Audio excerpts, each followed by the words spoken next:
नमो नमः साथियों। जैसा कि आप सब जानते हैं कि आपके प्रवक्ता का परिणाम आ चुका है और साक्षात्कार की प्रक्रिया भी जल्द ही पूरी हो जाएगी।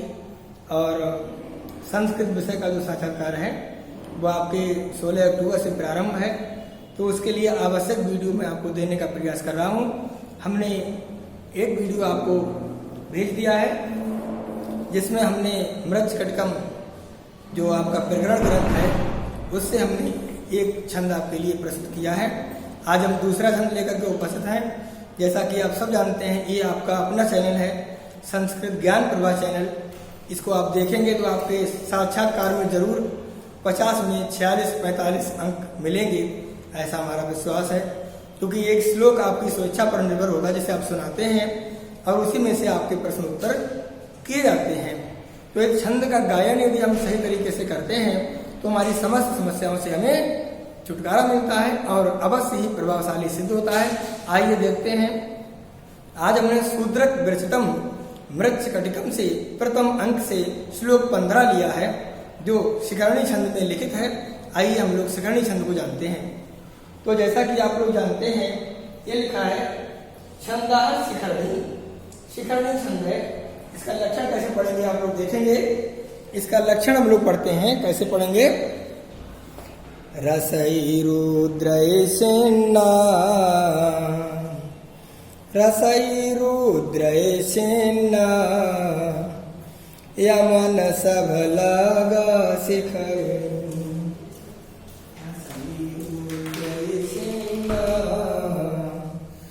रसैरुद्रैसेन्ना यमन सबलागा शिखरिणी। जैसा कि आप सभी जानते हैं कि शिखरणी छंद में कितने वर्ण होते हैं ये हम आपको अभी देख के बताते हैं। देखिए गिनते हैं।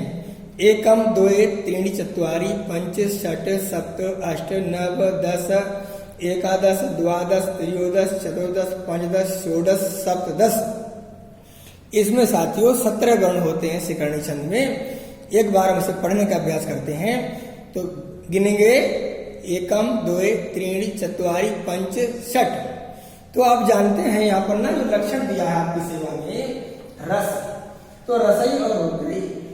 तो साथियों रस होते हैं 6 और रुद्र होते हैं 11। तो प्रथम यदि हमें 6 वर्णों पर करनी है और दूसरी यदि हमें 11 पर करनी है। हमने आपके लिए वीडियो प्रस्तुत पहले से किया है, उसको देख लीजिएगा। यहाँ पर तो रस और रुद्र, रस 6 है, रुद्र 11 है। 11 से 17 होते हैं।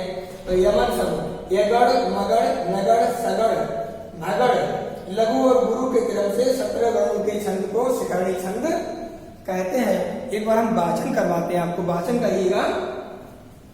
निवास चिंताया निवास चिंताया पर परिभवो वैरम परम। निवास चिंताया पर परिभवो वैरम परम। रसैरुद्रैसेन्ना यमन सबलागा शिखरिणी। जुगुप्सा मित्राणां स्वजन जन वेद्वेषकरणम्। जुगुप्सा मित्राणां स्वजन जन वेद्वेषकरणम्। वनं गन्तुं बोधिर्भवति च कलत्रात् परिभवो। वनं गन्तुं बोधिर्भवति च कलत्रात् परिभवो। हृदिस्था शोकाग्निर्न च दहति संतापयति च। हृदिस्था शोकाग्निर्न च दहति संतापयति च। रसैरुद्रैसेन्ना यमन सबलागा शिखरिणी। ये साथियों हमने शिखरणी छंद आपको पढ़ करके सुनाया। जैसा कि सब जानते हैं आप लोग 17 वर्णों का छंद है, ये बहुत प्यारा छंद है। इसमें 6 और 11 प्रयति होती है। आइए हम लोग इसका अन्वय करने का प्रयास करते हैं, क्योंकि जैसे ही आप लोग छंद का वाचन करोगे वहीं से आपसे छोटे से 2 प्रश्न पूछ करके आपसे इसका अन्वय करवाएंगे। अन्वय में क्या क्या देखना होता है हम देखेंगे। कर्ता, कर्म और क्रिया के अनुसार वाक्यों को हम लोग लगाएंगे। और ये छंद आपने कौन सा पढ़ा तो छंद का नाम बताएंगे, फिर उसका लक्षण पूछ सकते हैं तो लक्षण बताएंगे। इसके बाद में ये छंद आपने कहाँ से लिया है तो आप कहोगे मृच्छकटिकम से लिया है, जो शूद्रक विरचितम है। शूद्रक विरचितम मृच्छकटिकम से हमने ये छंद लिया है। ये प्रथम अंक का 15वां श्लोक है, शिखरणी छंद है। अब पूछेंगे इसका वक्ता कौन है तो आप कहोगे चारुदत्त। श्रोता कौन है तो आप कहोगे विदूषक। चारुदत्त अपने प्रिय मित्र विदूषक से कहते हैं कि देखिए साथियों, पहले मैं इसका थोड़ा आपको अर्थ बोल देता हूँ, देखिएगा।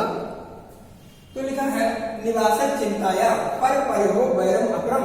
इस बात को अगर हम लोग अर्थ जानेंगे तो अर्थ ऐसे नहीं, अर्थ कभी भी किसी को रटके नहीं, समझ के बताइए और वो चीज आपको यहाँ से मिलेगी। चारुदत्त मित्र, चारुदत्त कहता है वो मित्र दारिद्र्यम एवं पुरुषाणाम चिंताया निवासा। बोले देखो, पुरुष के हृदय में चिंता का निवास कब होता है, जब वो दरिद्रता का शिकार होता है। तो दरिद्रता का शिकार होते ही पुरुष के हृदय में चिंताएं बस जाती हैं। तो देखिएगा आगे हम लोग देखते हैं। तो सबसे पहले पुरुष के हृदय में चिंता का निवास कौन है तो कहेंगे दरिद्रता। ये लिखा दारिद्र्यम, दारिद्र्यम एवं पुरुषाणाम चिंताया निवासा। दरिद्रता ही पुरुषों के हृदय में चिंता का निवास है। और क्या है ये तो परम परिभव, दरिद्रता ही परम परिभव है। क्यों है? क्योंकि यही तो सबका अपमान करवाता है। गरीबी ना हो तो किसी का अपमान ना हो। तो अपरम वैरम, और यही कोई ऐसा वैर है जिसके समान कोई दूसरा नहीं है, ऐसा वैर है। अब मित्राणाम जुगुप्सा, अब मित्रों की घृणा, क्योंकि दरिद्रता जब होती है तो मित्र भी घृणा करने लगते हैं। और स्वजनानाम अन्येषाम च जनानाम, तो स्वजन का मतलब है अपने लोग, तो अन्येषाम कहते हैं दूसरे लोग, चाहे अपने हों चाहे पराये हों, सभी आपसे विद्वेष भावना रखते हैं। देखिए क्या लिखा है कि स्वजनानाम अन्येषाम च जनानाम विद्वेष करणम, अपने और पराये सभी द्वेष करने लगते हैं। और बनम गंतुम बुद्धि, जब घर में कोई अपना बचा ही नहीं तो बुद्धि आपका मन करेगा, बुद्धि आपकी कहेगी क्या, अब यहाँ से संसार छोड़ करके, यहाँ से ग्रस्त संसार छोड़ करके इन रिश्तों को तोड़ करके आप जंगल में निवास करें, ऐसी बुद्धि होती है। ये चारुदत्त के हृदय के उद्गार हैं। और क्या होता है? बोले भवती कलत्राचा परिवा बढ़ी, तो बुद्धि बनम गंतुम भवती, बुद्धि बन जाने के लिए तैयार होती है। और घर में रहते हुए कलत्रात, कलत्रात नपुंसक लिंग पद है, कलत्रम से बनता है, यहाँ पंचमी लगी है। पत्नी से भी अपमान सहन करना पड़ता है, पत्नी भी किसी से कम नहीं होती। तो परिवा भवती, पत्नी से भी उसे अपमान सहन करना पड़ता है। तब क्या होता है? हृदयस्था, हृदयस्था, हृदय सप्तमी का पद है। हृदय में स्थित जो अग्नि है, काय की अग्नि? शोकाग्नि। यहाँ रूपक अलंकार है। क्या है? रूपक अलंकार है। तो हृदय में स्थित जो शोकाग्नि होती है वो ना दहती, केवल जलाती ही नहीं, अब तुम्हारे बल की संतापेत का, वो हमें हर पल जलाती है, हर पल सुलगाती है, हर पल पीड़ित करती है। ऐसी होती है हृदय की आग। और क्या होता है? जितना आपने पढ़ा ये आपके सामने मैंने अन्वय किया। अब देखिए आपको समझाता हूँ उसमें कौन कौन से प्रश्न बनेंगे। देखिएगा, पहले पूछेगा अलंकार, तो अलंकार अतिशयोक्ति भी है, उल्लेख अलंकार भी है, क्योंकि इतनी चीजों का हमने ज्ञान जो किया है एक साथ में। क्या क्या हमने किया है यहाँ पर?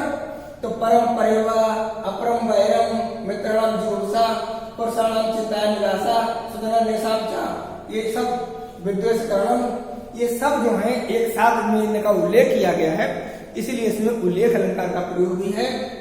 और रूपक अलंकार कहाँ है? हृदय स्थित शोकाग्नि, शोक से एवं अग्नि, शोक ही अग्नि है, इसमें रूपक अलंकार हुआ है। और विशेषोक्ति अलंकार क्यों है? क्योंकि इसमें सब ये लिखा है, पूरे श्लोक में बताया गया है कि एक मर्यादा का अतिक्रमण होने से विशेषोक्ति अलंकार कहते हैं। जैसे हम लोग पढ़ते हैं ना, क्या पढ़ते हैं कि जब किसी मर्यादा का अतिक्रमण होता है तो यहाँ पर विशेषोक्ति लिखा है?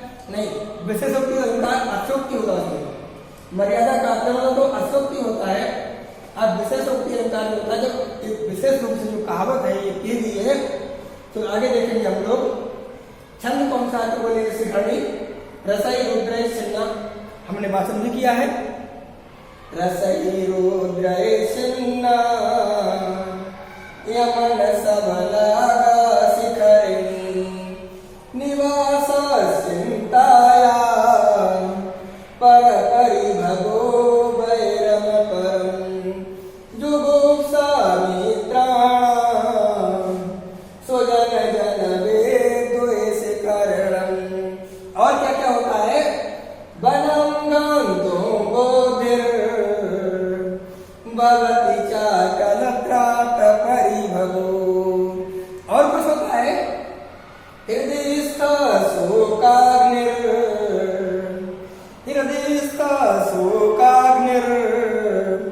न च दहति संतापयति च।